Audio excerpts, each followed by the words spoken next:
नमस्कार, मैं हूं आशुतोष और आप देख रहे हैं सत्यहिंदी.com। सत्यहिंदी.com के खास कार्यक्रम आशुतोष की बात में आपका स्वागत है। 5 अगस्त 2020 एक ऐसी तारीख जो इतिहास में दर्ज हो गई है, जो आने वाले लंबे समय तक याद की जाएगी। हर व्यक्ति, हर विचारधारा, हर राजनीतिक दल, हर ग्रुप अपने अपने हिसाब से इस तारीख की व्याख्या करेगा और अपने हिसाब से निष्कर्षों पर पहुंचेगा। यानी 5 अगस्त 2020 वो दिन है जब राम मंदिर के निर्माण की औपचारिक शुरुआत हुई है। लेकिन इस मौके पर देश के प्रधानमंत्री ने एक बात कह के सबको चौंका दिया। भाषण देते समय उन्होंने कहा, भय बिन होय न प्रीति, भय बिन होय न प्रीति। यानी बिना डर के, बिना डराए हुए लोग आपसे प्रीत नहीं करते हैं। सवाल ये उठता है, आखिर किसको डराने की जरूरत? इस सवाल का जवाब दूंगा थोड़ी देर में, लेकिन उसके पहले एक छोटी सी अपील। सत्यहिंदी.com एक कोशिश है ईमानदार पत्रकारिता को स्थापित करने की, एक ऐसे समय में जबकि भय की वजह से, डर की वजह से पत्रकार सच नहीं बोल रहे हैं। इस सच को लोगों के सामने रखने की एक कोशिश है सत्यहिंदी.com। हमें आपके सहयोग की जरूरत है। इस वीडियो के डिस्क्रिप्शन में जाकर आप आर्थिक भुगतान करके सत्य हिंदी सदस्यता अभियान से जुड़कर आप हमारी न केवल मदद करेंगे बल्कि पत्रकारिता को बेहतर करने की दिशा में अपना महती योगदान करेंगे। उम्मीद है आप हमें निराश नहीं करेंगे। और अब आज के विषय पर आते हैं। सवाल यह उठता है कि देश के प्रधानमंत्री किसको डराना चाहते हैं। अगर पिछले 6 साल का अगर ब्यौरा आपके सामने रखा जाए तो सिलसिलेवार तरीके से यह बात कही जा सकती है कि पिछले 6 साल में भय की वजह से, भय का वातावरण बना के लोगों की प्रीति लेने की कोशिश की गई है, लोगों को डराने की कोशिश की गई है। इन 6 सालों में कम से कम 6 ऐसी विधाएं हैं, 6 ऐसे ग्रुप हैं जिनको कामयाबी के साथ डराने का प्रयास किया गया है। पहला, हिंदुस्तान के अल्पसंख्यक तबके को। दूसरा, हिंदुस्तान की सिविल सोसाइटी को। तीसरा, संवैधानिक पदों पर बैठे हुए महत्वपूर्ण व्यक्तियों को। चौथा, प्रेस को। पांचवा, इस देश के अंदर जो विपक्षी दल हैं उनको। और छठा, खुद अपनी पार्टी यानी भारतीय जनता पार्टी, उनके बहुत सारे लोगों को। यही कारण है कि आज चारों तरफ आपको एक डर का वातावरण दिखाई पड़ेगा। 2014 के पहले लोग खुलकर अपनी बातों को रखने का प्रयास करते थे और उनको इस बात का डर नहीं होता था कि कोई उनके पीछे से उनको देख रहा है, कोई उनकी मॉनिटरिंग कर रहा है, कोई उनकी बातों को सुन रहा है। लेकिन आज ऐसा माहौल नहीं है। यह मैं दावे के साथ कह सकता हूं कि आज किसी भी व्यक्ति को टेलीफोन पर बात करने समय आप जरा सी सरकार की बात करें, वो फौरन या तो फोन काट देता है या फिर विषय बदल देता है। लेकिन जो बात मैंने शुरू की थी अल्पसंख्यक तबके की, पिछले 6 सालों में अगर कोई एक तबका जो सबसे बुरी तरीके से डरा हुआ या खौफजदा दिखाई पड़ता है, वह है हिंदुस्तान का अल्पसंख्यक तबका। देश की राजनीति में 2014 एक ऐसी रेखा है जहां भारतीय जनता पार्टी ने मोदी जी के नेतृत्व में यह बिल्कुल स्पष्ट कर दिया है कि उसे अल्पसंख्यक तबके के वोटों की जरूरत नहीं है। वो उनके बीच में कैंपेनिंग करनी भी नहीं चाहता है। चाहे 2014 हो, चाहे 2019 हो, भारतीय जनता पार्टी के 282 और 303 मेंबर ऑफ पार्लियामेंट में एक भी लोकसभा का सदस्य मुस्लिम तबके का नहीं है। और अगर आप बीजेपी और आरएसएस के लोगों से अगर आप बात करेंगे तो वो खुलेआम इस बात को कहते हैं कि हमें अल्पसंख्यक तबके के वोटों की कोई ज़रूरत नहीं है। और वो इस बिना पे कहते हैं क्योंकि उनको लगता है कि हिंदुस्तान का बहुत बड़ा हिंदू तबका अब उनका बहुत बड़ा वोट बैंक बन चुका है। तो एक तो ये बात हुई है। दूसरी बात, अगर आप देखें 2014 के फौरन बाद से तो बड़े पैमाने पर मुस्लिम तबके, अल्पसंख्यक तबके की मॉब लिंचिंग का शिकार बने हैं। इसकी शुरुआत हुई थी अखलाक दादरी, एक इंसिडेंट था जहां पर गो हत्या और गोमांस के आरोप में उनके घर में घुसकर कुछ लोगों ने उनको पीटते पीटते उनकी हत्या कर दी थी।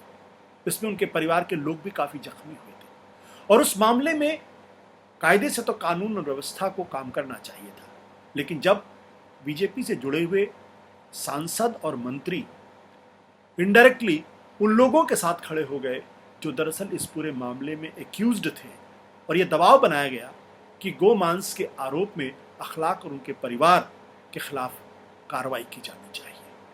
ये पहला ऐसा वाकया था जिसने स्पष्ट संदेश दे दिया था अल्पसंख्यक तबके को कि अब रिजीम बदल चुकी है, विचारधारा बदल चुकी है और अब उस तरीके से उनके साथ व्यवहार या बर्ताव नहीं होगा जैसा 2014 के पहले हुआ करता था। यह शुरुआत थी। उसके बाद मॉब लिंचिंग की एक लंबी चौड़ी फहरिस्त है। फिलहाल अभी हाल की घटना है हरियाणा में, जहाँ पे एक मुस्लिम लड़के के साथ फिर मॉब लिंचिंग की कोशिश की गई। ये सौभाग्य की बात है कि वो बच गया और उसके ऊपर भी वही आरोप लगा था। उसी तरीके के विजिलेंटे ग्रुप के लोगों ने कि गोमांस लेके जा रहा है, गोहत्या की है। और उसके बाद आपने देखा कि जब नागरिकता कानून बना और एनआरसी के बारे में डिबेट हुई, तो जब मुस्लिम तबका सड़कों पर उतरा शाहीन बाग की जगह पे और देश के अलग अलग हिस्सों में, तो उनको देशद्रोही करार देने की कोशिश की गई, उनको गद्दार बताने की कोशिश की गई। और देश के गृह मंत्री ने दिल्ली चुनाव के दौरान कहा कि इतना जोर का बटन दबाओ कि करंट शाहीन बाग को लगे। यानी स्पष्ट था कि उनकी निष्ठा और उनके दायरे में कौन लोग हैं। भारतीय जनता पार्टी के बहुत सारे ऐसे प्रवक्ता हैं जो इनडायरेक्टली साफ तौर पर कहते हैं कि देश के अंदर इंटरनल एनिमीज हैं और उनका इशारा किधर है हर आदमी जानता है। तो इस तबके को तो बहुत कामयाबी के साथ पिछले 6 सालों में डरा दिया गया है। जहाँ तक सिविल सोसाइटी का सवाल है, आज एक ज़माना था जब सिविल सोसाइटी बहुत एक्टिव हुआ करती थी। सिविल सोसाइटी आंदोलन जो 2011 में अन्ना मूवमेंट के रूप में सामने आया था, आज इस तरीके का कोई भी आंदोलन आपको सड़कों के ऊपर दिखाई नहीं पड़ेगा। वो तमाम लोग जो एक ज़माने में सरकार की खुलेआम खुलकर आलोचना किया करते थे, आज दबे स्वरों में बात करते हैं। और हालत यहाँ तक है कि जिन दिल्ली दंगों के आरोप में कपिल मिश्रा जैसे लोगों से पूछताछ होनी चाहिए थी, उनकी जगह दिल्ली यूनिवर्सिटी के प्रोफेसर अपूर्वानंद से पूछताछ होती है। 5 घंटे तक उनसे पूछताछ की जाती है और उनका फ़ोन सीज कर लिया जाता है। तो संदेश बिल्कुल स्पष्ट है कि अगर आप सरकार की आलोचना कर रहे हैं तो या तो आपको लेफ्टिस्ट करार दिया जाएगा या जवाहरलाल नेहरू विश्वविद्यालय का हवाला देकर आपको देशद्रोही और आतंकवादी घोषित कर दिया जाएगा, आपको एल्गार परिषद से जोड़ दिया जाएगा और आपको ऊपर कड़े से कड़े आरोप लगाकर या तो छवि को धूमिल कर दिया जाएगा, जैसे आनंद तेलतुंबड़े जैसे बड़े बुद्धिजीवी के साथ किया जा रहा है। जहाँ तक संवैधानिक संस्थाओं की बात है, आज ये कहने की ज़रूरत नहीं है कि किसी भी संवैधानिक संस्था की इतनी हिम्मत नहीं है जो सरकार या देश के प्रधानमंत्री के बारे में कोई अप्रिय राय रख सके, और अगर रखता है तो उसके बाद उसका क्या हश्र होगा। ये इलेक्शन कमीशन के इलेक्शन कमिश्नर अशोक लवासा के साथ जो हुआ उससे बिल्कुल स्पष्ट दिखाई पड़ता है। अशोक लवासा ने 2019 के लोकसभा चुनाव के दौरान प्रधानमंत्री मोदी जी और अमित शाह के चुनाव के दौरान दिए गए भाषणों पर जो कंप्लेन आई थी, जो शिकायतें आई थी, उस पर बाकी दोनों सदस्यों से अलग राय रखी थी। और उसके बाद अचानक ऐसा लगा कि उनके परिवार, उनके बेटे और उनकी पत्नी की जांच शुरू हो गई थी और ऐसा लगा जैसे कि वो सब के सब भ्रष्टाचार के किसी बड़े मामले में लिप्त हैं। और आज की तारीख में अशोक लवासा मुख्य चुनाव आयुक्त बनने की लिस्ट में सबसे आगे हैं, लेकिन ये कहा जा रहा है कि शायद उनका पत्ता कट जाए और उनको देश के बाहर किसी दूसरी पद पर भेज दिया जाए। जहाँ तक जुडिशरी के बारे में जिस तरीके से सवाल आज खड़े हो रहे हैं, इस तरीके के सवाल आपातकाल के दौरान हुए थे, जब मिसेस गांधी के डर से, बल्कि आपातकाल के पहले मिसेस गांधी के डर की वजह से जुडिशरी ने पूरी तरीके से सरेंडर कर दिया था और बाद में सुप्रीम कोर्ट के बड़े जजेस ने इस बात को माना कि वो डर गए थे। आज लगभग उसी तरीके का माहौल है।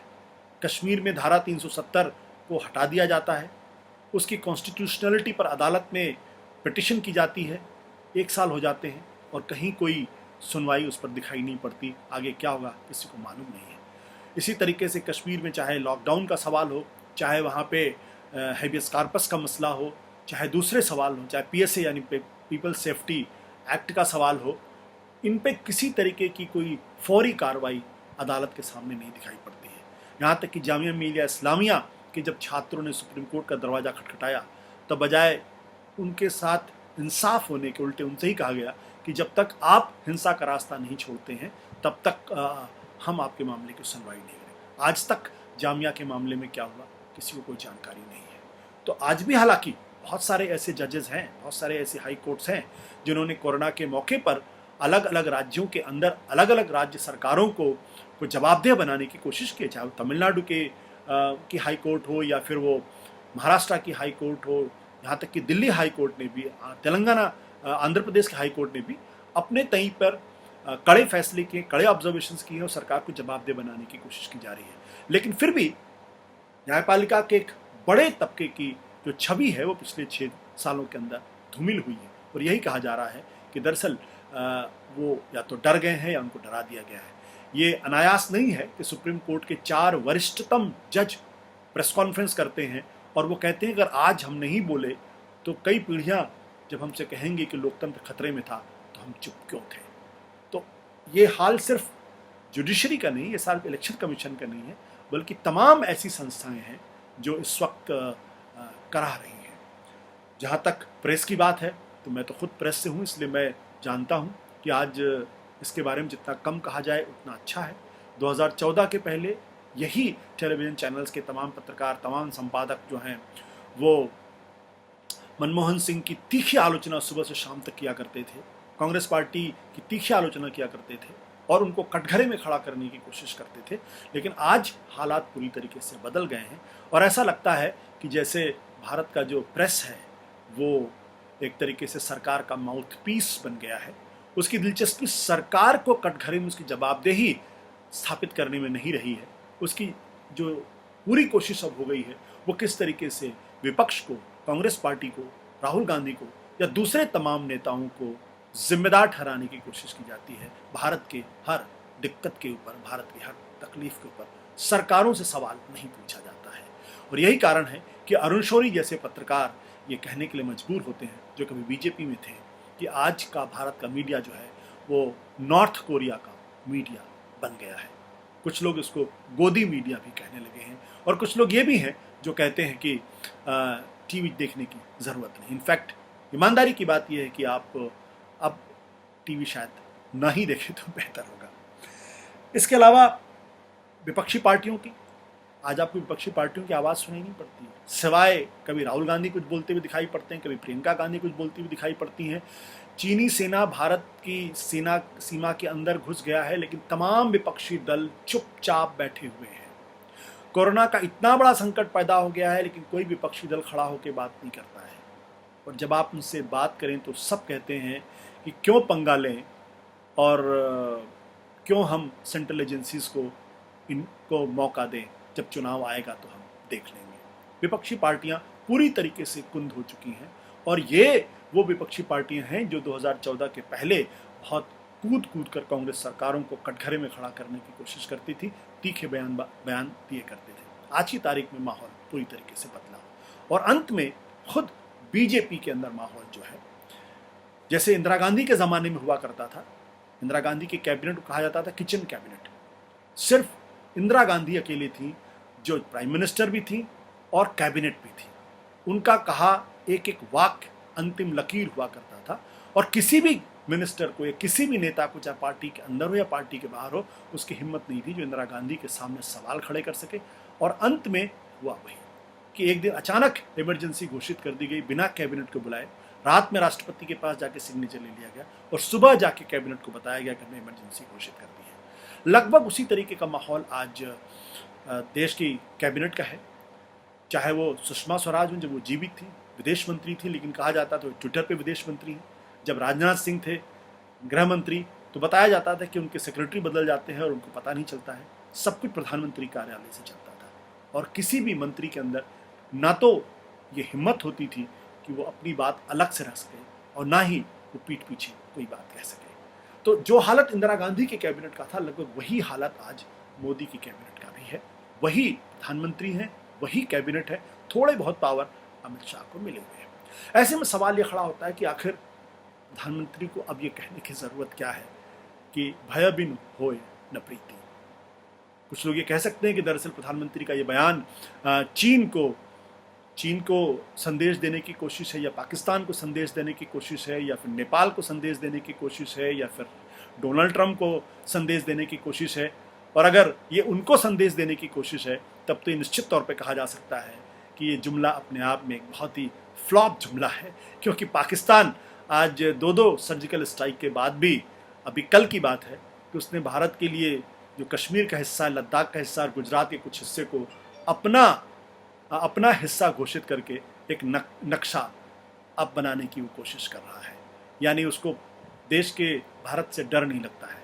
नेपाल जो एक बहुत छोटा सा देश है, जो कभी भारत का बड़ा पारंपरिक मित्र हुआ करता था, अब उसने भी आंख दिखानी शुरू कर दी है और उसने कहा है कि जो लिपुलेख का इलाका है, कालापानी का इलाका है, लिम्पाधुरिया का इलाका है, जो भारत का हिस्सा होना चाहिए, उसको अपना हिस्सा मान के अपने नक्शे पर उसको दिखा के संसद से उसको पास करके अब भारत को आंख दिखा रहा है। चीन वो तो खुद ही हमारी सीमा के अंदर घुस आया है, तो वो हमसे क्यों डरेगा। और अब पैंगोंग हालत ये है कि हम उससे बार बार उससे एक तरीके से रिक्वेस्ट करते हैं कि आप पीछे चले जाइए, और वो अड़ा हुआ है कि वो जाने को तैयार नहीं है। डोनाल्ड ट्रंप, जाहिर सी बात है, वो जब चाहे तब कुछ भी कहते रहते हैं। पिछली बार जब वो दिल्ली आना हुआ उसके पहले ही उन्होंने कहा था कि भारत जो है वो व्यापार में हमसे तो फ़ायदा लेने की कोशिश करता है, लेकिन वो हमको फ़ायदा नहीं देता। H1B वीज़ा जो है वो भी, उसका भी रास्ता उसने बंद कर दिया। तो सवाल ये खड़ा होता है कि आप किसको डराने की कोशिश कर रहे हैं। और ये सवाल आज भी मौजूद है, ये सवाल आज भी ज़रूरी है, क्योंकि लोकतंत्र स्वस्थ, निष्पक्ष, स्वतंत्र विचारों के टकराव का मंदिर है। वहाँ डर, खौफ के लिए जगह नहीं है। अगर वहाँ डर और खौफ बैठ जाएगा तो फिर लोकतंत्र नहीं बचेगा, कोई और तंत्र हो जाएगा। इसलिए मैं देश के प्रधानमंत्री जी से ये अपील करता हूँ कि ये खौफ का वातावरण जो बना हुआ है और जिसके लिए आपको जिम्मेदार ठहराया जाता है, अगर आज राम मंदिर के निर्माण की प्रक्रिया शुरू हुई है, जिस राम राज्य की आप कल्पना आज आपने की है, जिस गांधी के रास्ते पर चलने का आपने विचार किया है, तो उनको सबसे बड़ी और सबसे अच्छी श्रद्धांजलि और अभिनंदन यही होगा कि खौफ के इस वातावरण को आप खत्म करिए और आप इसकी पहल खुद करिए। नमस्कार, धन्यवाद, शुक्रिया। सत्य हिंदी के और वीडियोस को देखने के लिए हमारे YouTube चैनल को सब्सक्राइब करें और सीधे नोटिफिकेशन पाने के लिए बेल आइकन दबाएं।